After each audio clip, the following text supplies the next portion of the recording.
Cozy Gamers, and welcome back to the Cozy Gaming Club, where we talk about all the latest and greatest cozy games. And today we're taking a look at the first 2 acts of Chef RPG, which releases in just 2 days on September 12th in early access. There are a lot of cozy games releasing this week, so hopefully this video will give you a good overview of what to expect from the gameplay, how the mechanics work, and some tips and tricks to help you get started. In case you don't know, Chef RPG is a new cooking live sim from World 2 Studio, and in it you quit your job and move to a rundown seaside town to reopen the once famous restaurant Les Sequoia. There's a lot of work to be done, from collecting ingredients to hiring staff and designing a menu from scratch. So you've more than got your work cut out for you, and while I'll be covering the first 2 acts today, there will be 3 acts in total for you to discover in the early access release of the game. Before we dive in though, I wanted to raise something important, which is that the game doesn't have controller support at the moment. This is something the devs are working on and that they are planning to add over the next few weeks, but it's something to be aware of if you are planning to play on day one. With that out of the way, let's dive into Chef RPG, starting with choosing a season, apparently. It's very cool that you get to choose which season you want to start in, but I didn't want to stray from tradition, so I went with spring. And the game starts the same way as the trailer, with a train racing by, but this time we are on it. But who are we gonna be? Naturally, I went with Ellie for my name, and I had a little flick through all of the different specialities. Each one unlocks different dishes for you to start with, from mains to drinks, and admittedly, I probably went for the hardest one by choosing patissier, but I do love desserts. It was also so cool that you can choose between human or cyborg, but I decided to go for human and spent a long time looking at the different hairstyles before choosing Willow and going for my usual pink. Finally, after choosing my outfit and setting my birthday, it was time to allocate my skills. I guess this is the RPG portion of the game. I decided to put 2 points each into cooking and gathering, as well as 1 in endurance. Then I was on the train racing towards White Ash Harbour, and we'd be there very soon. To pass the time, I had a little chat with some of the other people on the train, including a grandpa who just wants a drink, and the lovely barmaid Emma who thinks I'm cute. But before I can make a move, it's my stop. I watch the grandpa and grandson head down the stairs as my twin comes up them. Another figure with pink hair approaches me down the platform, and it turns out she's a cyborg. Her name is Hazel, although she may need a little rewiring as she stumbles over her introduction. But it's just a quirk, and she seems nice enough, and when she explains she was found in a dumpster, well, I definitely could not blame her for that. Especially as she got a cute frog out of it. Their name is Boba, and I love them. It's time for our tour, and Hazel makes sure to show us all the best spots around town. Starting with the central market, where I can purchase ingredients for my restaurant. Then she stops by the town hall, where I can purchase a home or upgrades. And our third stop is Circuit Lodge, which is actually my home for now, and the best part is, it's free. Apparently my old master had paid my rent indefinitely while I set up the restaurant. And finally, I get to see it. La Sequoia, my new restaurant. It's a little bit small and a little run down, but I am very excited to see inside. Except first, I've got to meet some of Hazel's friends. It's time for everyone's favourite Meet the Villagers quest, but thankfully I don't need to meet all of them. I start with Uriel, who is the butcher in White Ash Harbour. He gives me some eggs to help me get started, and also gives me an old bow so that I can go hunting to collect ingredients, which was really sweet of him, but this is also one of the parts of the game I am very nervous about. We'll give it a try later though. Next up is Mei Lu, who runs the veggie store. Her family runs the local farm, and she's decided to give me some watercress and wild carrots to convince me to use her family's produce in my restaurant. They're the freshest in the area. She also gave me a scythe if I want to try my hand at gathering my own ingredients, which I'll probably do instead. Directly next door to Mei Lu is Nabiha, who runs a fruit stall. She gives me some apples and cranberries, as well as her famous apple pie recipe to help me get started. I wander around, unsure who to talk to next, until I check the quest and see that I'm supposed to be introducing myself to specific people. Oops. With that in mind, I made my way to the docks to introduce myself to Alois the fisherman. He's very kind and gave me some shrimp, a recipe for shrimp cocktail, and my very first fishing rod. Of course, I decided to try it out immediately. I love fishing, but it is so much harder than I was expecting from the tutorial. Essentially, you need to wait for the bobber to be pulled under the water, and then you can try to reel them in by left clicking. While reeling the fish in, you have to direct the bobber in the opposite direction of the way the fish is swimming to keep them within the circle that appears. But I found out that the fish moved out of the circle before I could even tell which direction they were heading in. And they were too strong for me to drag them back inside before the time ran out.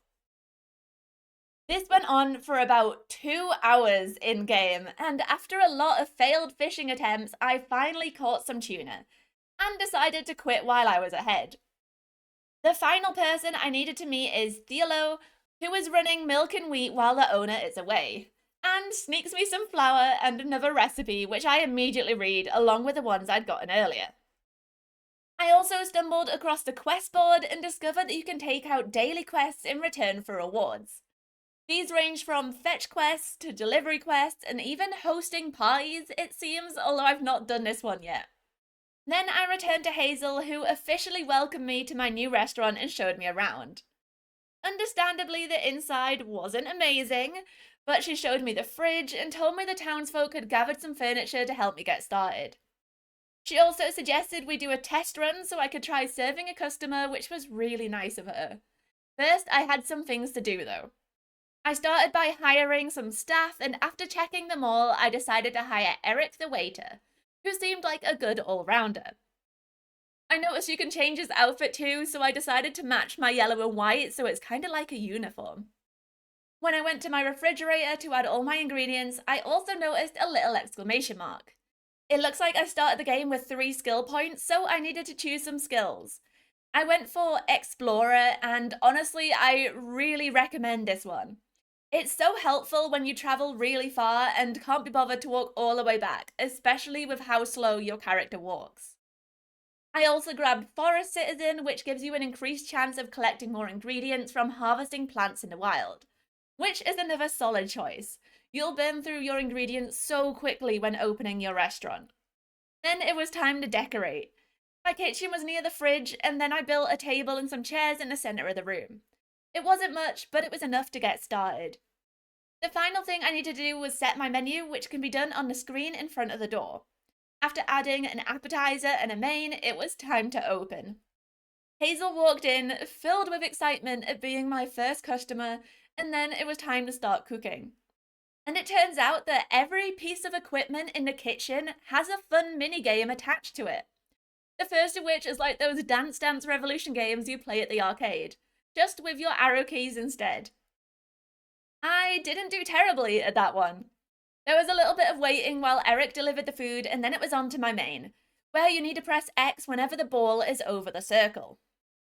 This one was slightly worse, but I still got over 50%, and at the end of my shift I got a scorecard rating it. This will definitely be helpful in the future, and we're already starting to increase our reputation. Outside of the restaurant, I spoke to Hazel again, who recommended a few places for me to check out, and suggested that I speak to someone called Bianca to upgrade my fridge. I had no idea who Bianca was, and sadly the quest isn't listed on the map either. But I decided to take a little break and head down to the beach. There were a ton of collectibles here, including seaweed and clams for my restaurant. Then back up on the cliff, I harvested some mushrooms, elderberries, chilies, and even found an egg. I also chopped down some sugarcane before finally deciding to try my hand at combat by facing off against a wild boar. The combat is not easy. Even when I thought I was hitting the boar right in front of me, my arrow would just go straight through them. It took a while, but I eventually was able to kill it and collect my boar meat. Thankfully, the animals aren't aggressive and won't attack you unless you attack them first. So far, anyway. So I was able to just grab my meat before heading on my way. Before heading to bed for the evening, I decided to complete a notice board quest I'd seen earlier for delivering a parcel for Robert. This started by visiting the Rose Hotel and picking up the package. And then I had to make my way to the station. Except I didn't remember where that was, so that took a while. At 11:30, I finally found my way there, and then it was back to the hotel to turn in my quest to Robert.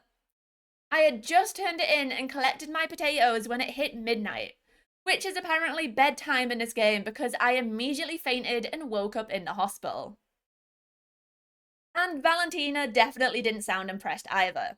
But they did patch me up, even if it cost 191 credits.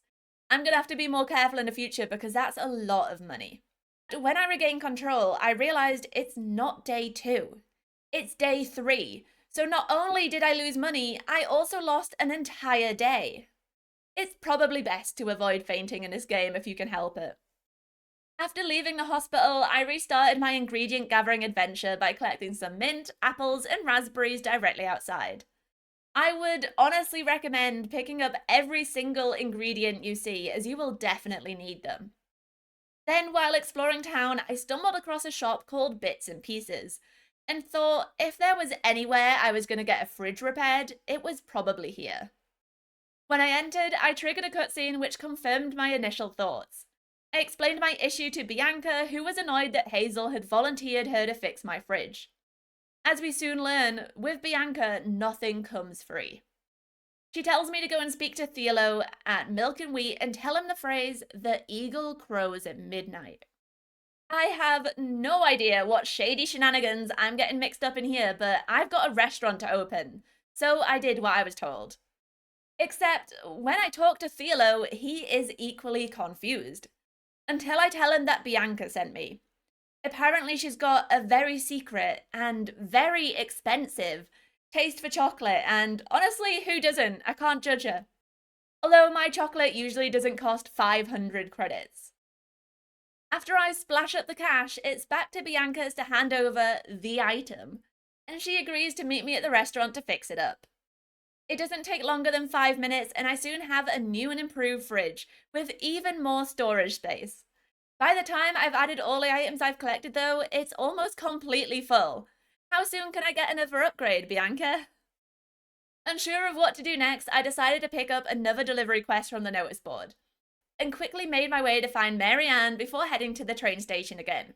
Then I spent some time foraging on the beach before heading to turn in my quest, which netted me 22 barley. I was yet to find barley in this game, so that was really great. My next stop of the day was La Galleria, which turned out to be a furniture store.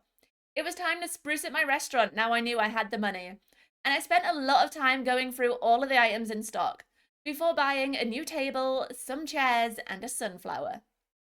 Before long, I had the place looking a bit more like a respectable restaurant, just ignored the holes in the floor and the moss creeping down the wall.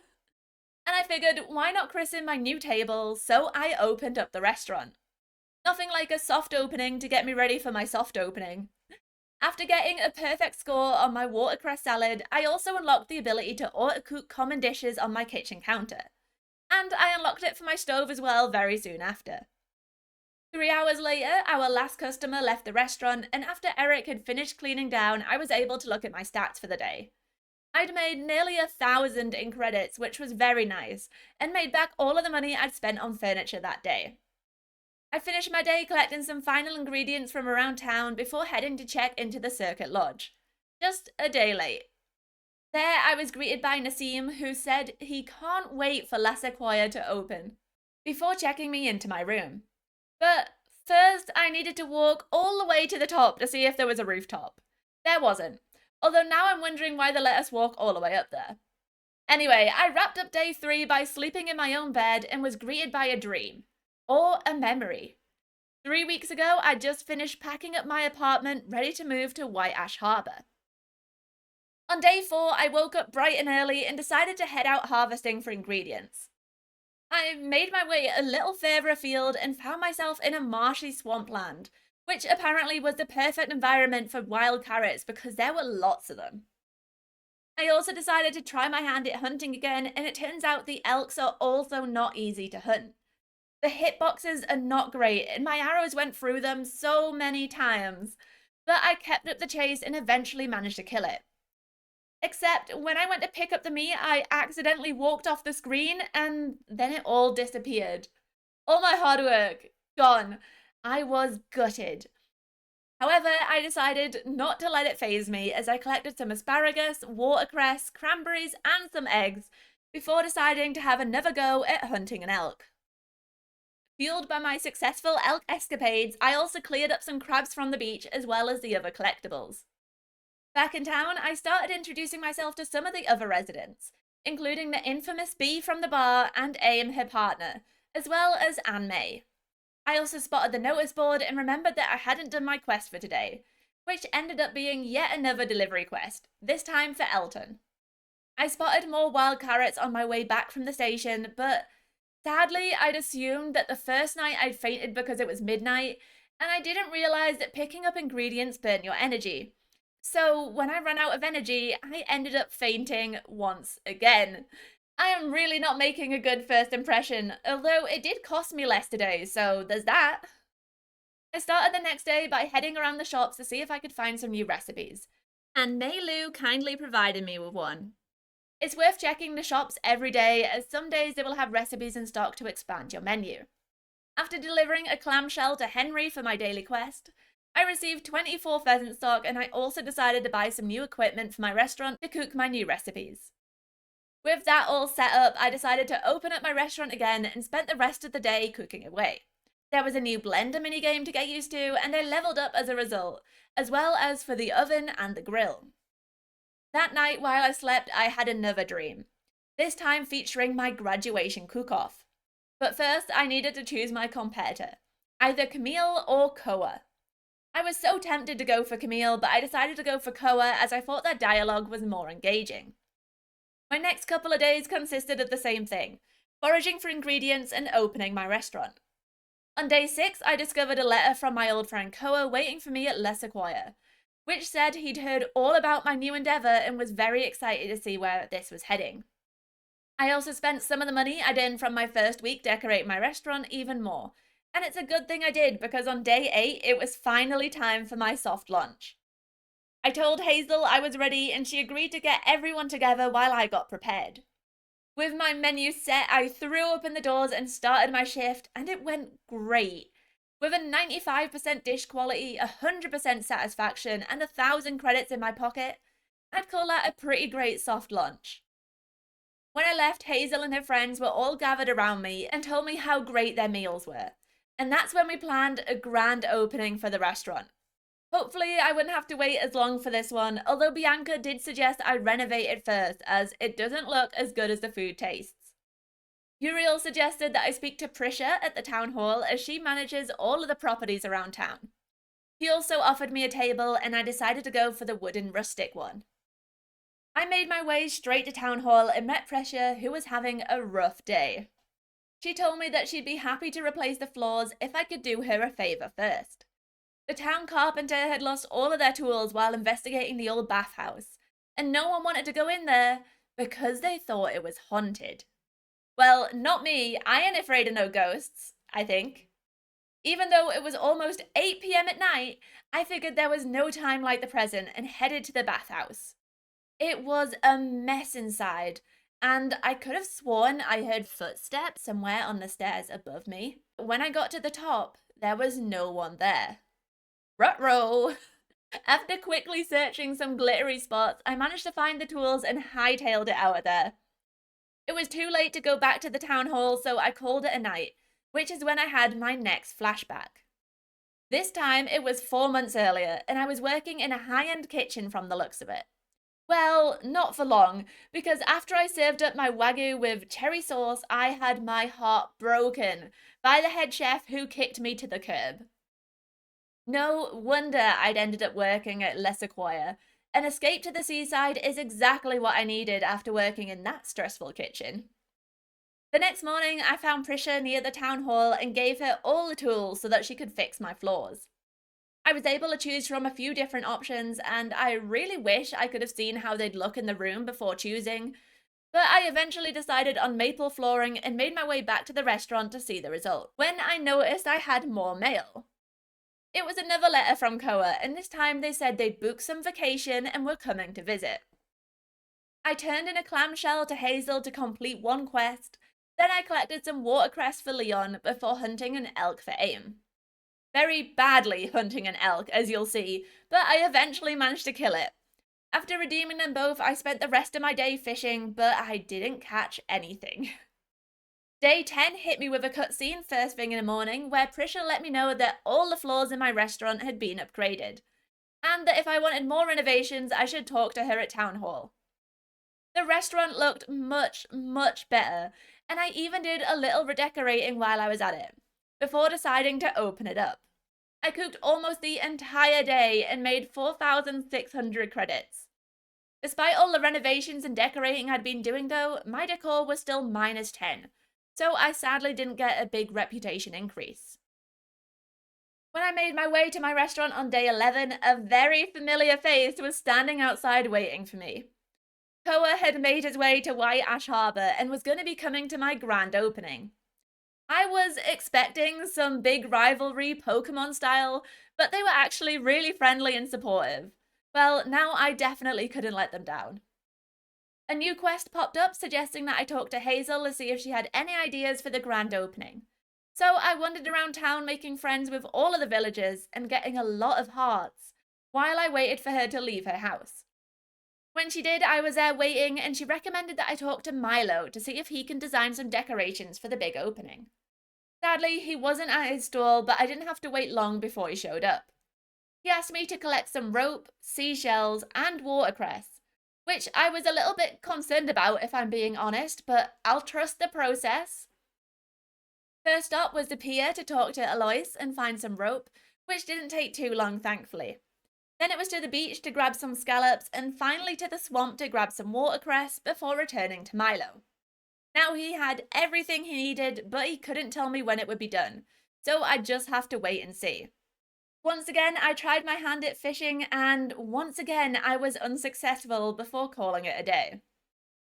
The following morning, I returned to Milo, and the decorations were ready. We headed straight to Les Sequoia to hang them up, and they actually looked really nice. I loved my new banner, and it made me even more excited for my grand opening. It's just a shame that it was throwing it down with rain. I'd been doing this for nearly 2 weeks at this point though, so I immediately went to find Hazel and tell her that I was ready for the big opening. After hiring a few more waiting staff, I spent some time foraging before it was finally time. After a small speech outside, I threw open my doors and my team and I got to work. It was a big success, and everyone really enjoyed their meals, which made me so happy. I also spoke to Koa, who was thinking of getting a new place nearby so he could keep an eye on me. He also offered me a small gift of a rare appetizer main or dessert recipe. I decided to go for a main and got some scallop risotto. Very fancy. When I went to sleep that night, I had one final dream of waking up and receiving the letter from Chef Casteau offering me the opportunity to revive Les Sequoia, which we now know I accepted.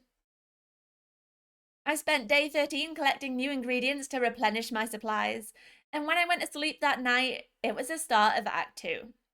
We followed a figure walking into one of the fanciest rooms I have ever seen, and talking to a person sitting behind a huge desk. It turns out that this person is Lucius, a food critic who writes some very harsh reviews about restaurants, even causing some of them to close down. And now he has set his sights on Les Sequoia. Thanks, random assistant who brought it to his attention. I was just going to have to make sure my restaurant was the best it could be. When we return to White Ash Harbor, it's day 21, and I get straight to work collecting resources and apparently being insulted by random visitors. Maybe I don't want to put White Ash Harbor back on the map if these are the kinds of people it's bringing in. I also stopped by Town Hall to see about upgrading my restaurant, except it costs 30,000 credits. I can also buy a home for 15,000 credits, and I decided to make that my goal before this video ends. Let's see if we can do it. That was going to mean opening my restaurant. A lot, and there's no time like the present. It also took me this long to figure out how to auto-cook dishes. I'd unlocked it for almost every piece of equipment in my kitchen now, so I figured I'd try it for a shift and see how it went, and give my fingers a break from all of the minigames. But when my shift came to an end, I saw that my dish quality had dropped massively as a result. Usually I'd average for between 95 to 100% for my dishes, which would drag up the terrible score of my staff's dishes. With autocook though, it just generates a score based on your cooking level. And for me, that was 68%. Oof. I would not be using that again. On day 22, Hazel met me outside the restaurant to congratulate me on how well Les Acquire was doing, and how she'd noticed so many new people had started visiting our town. Which is when I got a letter from Lucius Delacour. He let me know that he was going to be visiting soon, and he challenged me to do my best and try to impress him. Well, I'm not one to back down from a challenge, and Les Acquire was going to be worthy of a good review whenever Lucius decided to turn up. Hazel suggested that I chatted to someone called April who had just returned to town from her travels.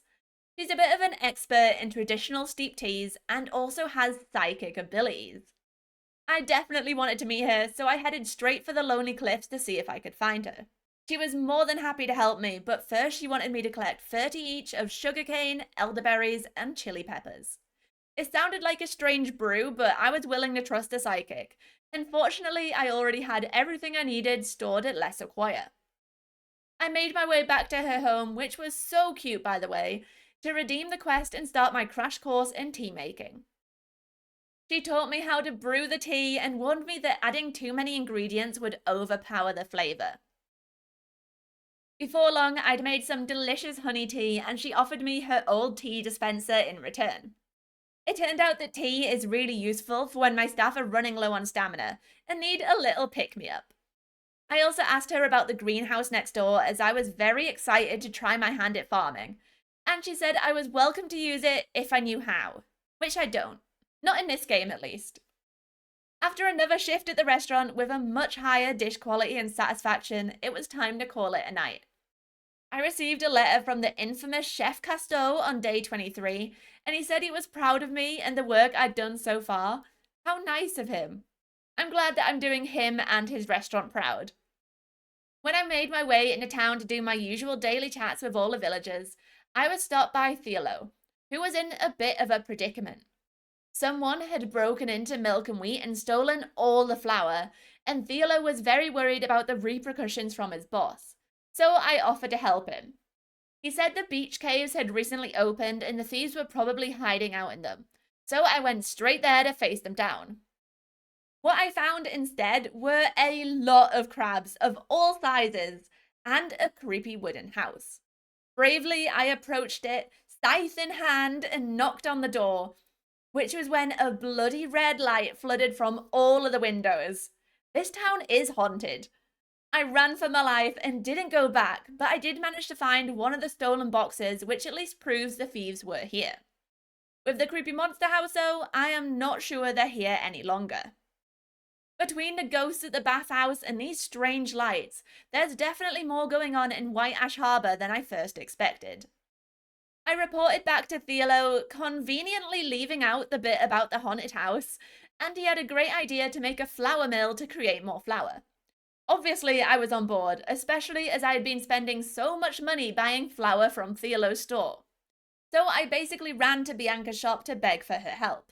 She told me she'd need 10 iron ore, 5 copper ore, and 15 plant roots in order to build it. Plant roots I had an abundance of, but I'd not encountered ore or even mining in general so far in this game, so I was really confused.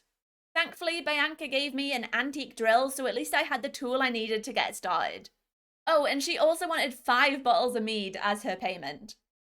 Unsure about where to go mining, I spent the rest of my day walking around the entire map, trying my drill out on any stone I found to see if I could figure out where to mine. I was not successful, but I did buy mead from Bee's Bar, so at least I had that. Day 24 was much the same as day 23, where I spent the entire day searching for a mine, except this time I was successful. So it turns out that this path closed sign near the bathhouse, which I had assumed was content not yet available because of early access, was actually the way to the mine. That teaches me. I shimmied around the sign and continued on my merry way until I reached the mines, which are actually part of the giant volcano that sits behind White Ash Harbour. That means that it is very hot in there, so you can only spend about 30 seconds in the mines at a time. but I decided that was more than enough time to mine some ore. While my character cried about needing protection from the heat, I drilled some iron ore and even got a level up. I explored a little more around here as it was a brand new area I'd not visited before. I found an abandoned church and a strange stone circle before returning home. There I had a letter from Hazel, which actually turned out to be a present. And wow, there was so much stuff in it, including a marigold. I hadn't actually figured out how to pick flowers yet, so that was great. My new quest was now to try and find protection from the harsh heat of the mines. So I made my way around town chatting to everyone and examining their stores. I thought out of everyone, Milo or Bianca were the most likely to have something, but sadly both of their shops turned up nothing. After checking everywhere, I thought there must be some other way that I was missing. So I checked my skills, which is when I found it.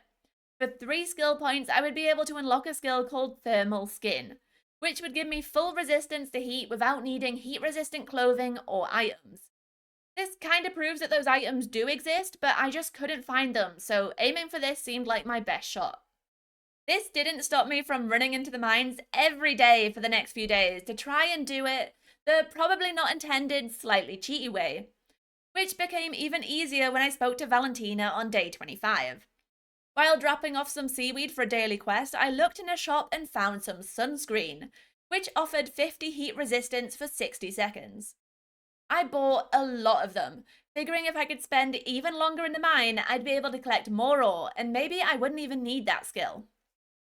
On day 26, I entered the mine again, covered in sunscreen, and even though I was able to explore further, I got really unlucky with the RNG, and only found sulfur and quartz. I also decided to try and collect some elk meat and got stuck in the exact same corner I got stuck in last time, but with no health after my trip to the mines, so day 26 ended in fainting again. Valentina was not impressed, and I'd been unconscious for 2 days. She also charged me 588 credits, which is so much money. Maybe I wouldn't be getting my house by the end of the playthrough. It was now day 28, and I still started by heading to the mines. Thankfully, I was able to get some iron ore this time, but still no copper. Rather than open the restaurant, I decided to take a little break today and refill my fridge with all the ingredients I'd need.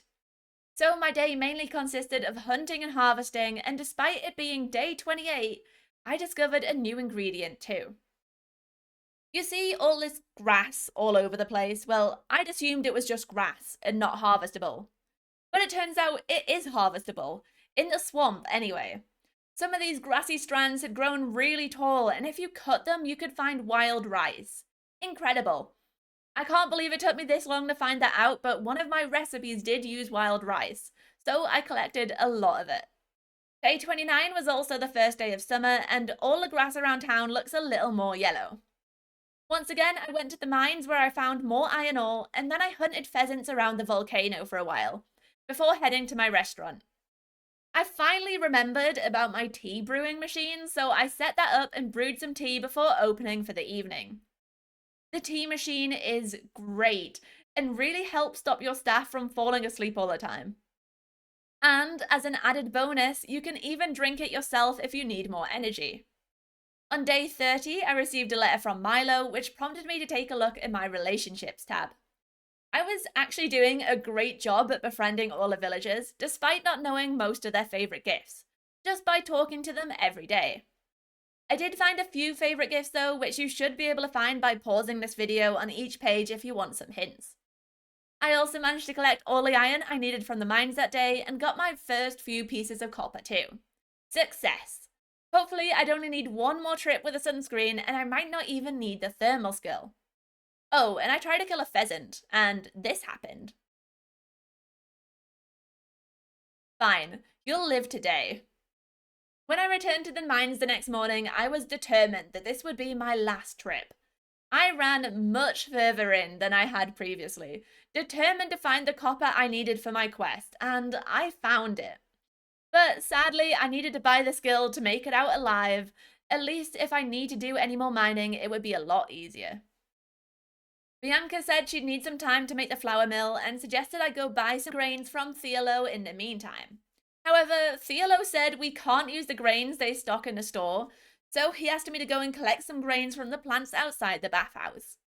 Fortunately, I'd already collected a ton of these, so I spoke to him again to immediately complete the quest, and he asked me to meet him at Bianca's. There we were greeted by a giant machine, and we quickly put it to the test to make some flour. Theolo was so happy that he tried to kiss Bianca, but she rejected him.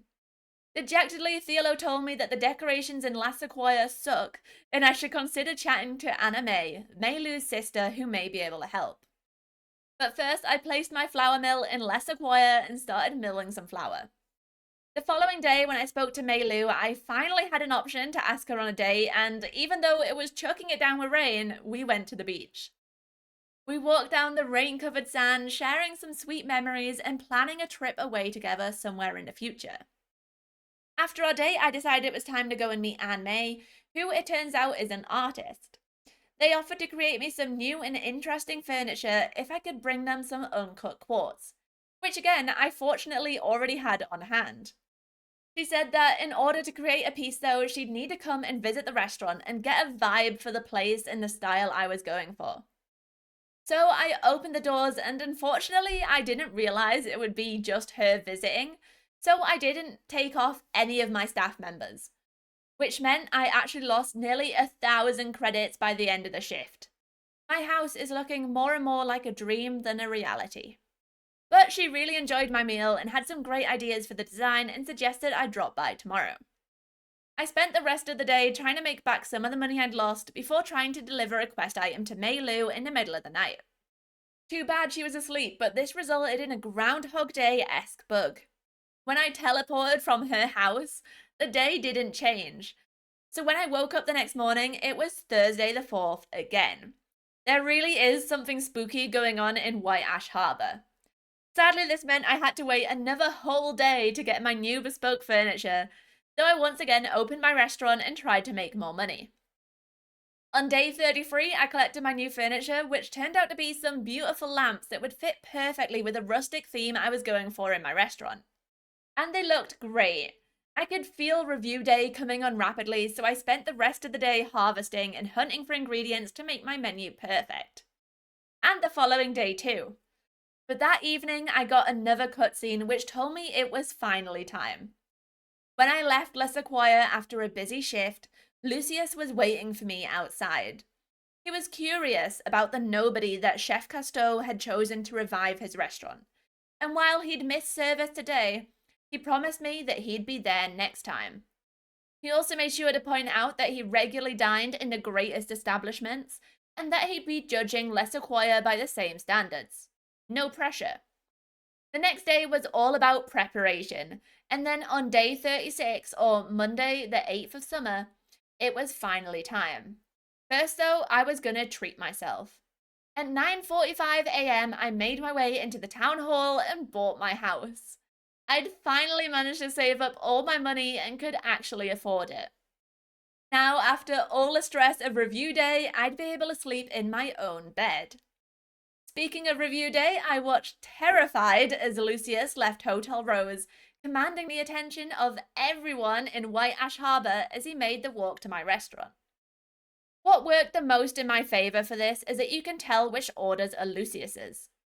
He was the first into the restaurant, so I made sure that I was the one making his starter and not my other chefs, which was a good thing too, as I got top marks on the dish. And I waited and did the exact same thing with his main course, making sure that that dish too scored 100 points. Then he left without dessert, and I finished the shift knowing I'd done the best I could possibly do to impress him. After the long shift, I remodeled my restaurant with some new furniture I bought to make it even more rustic, and then moved into my new home, which was a bit empty with just a bed, bookshelf, and cupboard, but it was mine. Hazel met me outside my house the next morning with the news that Lucius's review had already been published. She dragged me to my inbox to read it, and it was surprisingly good. I got 8 out of 10 stars, and Lucius said I show great promise. I was so relieved after all the horrible things he'd said previously. I'd done it. I'd impressed him, and White Ash Harbour was going to become even busier as a result. The first thing I did was tell my staff what a great job they'd done and place my new chairs. Then, as I left the restaurant, there was a note from Lucius pinned to the door. It said to meet him in his room at Hotel Rose as soon as I got it. So off I went. His room was fancy, and he told me that he decided to stick around to be my mentor of sorts, I think. He'd been looking for talented chefs to join his course, and he decided I was the next chef he wanted. Not that he would tell me what the course was, but he said I'd find out soon, and that was the end of Act 2. And there's still a whole other act for you to discover yourself. How are you feeling about this game at the moment? Are you going to be picking it up? Let me know down in the comments, especially if this video was helpful for you, and if you want to see more Chef RPG content. And while you're down there, why not subscribe to my channel for more cozy gaming videos? As always, thank you so much for watching this one, and I look forward to seeing you next time. Bye!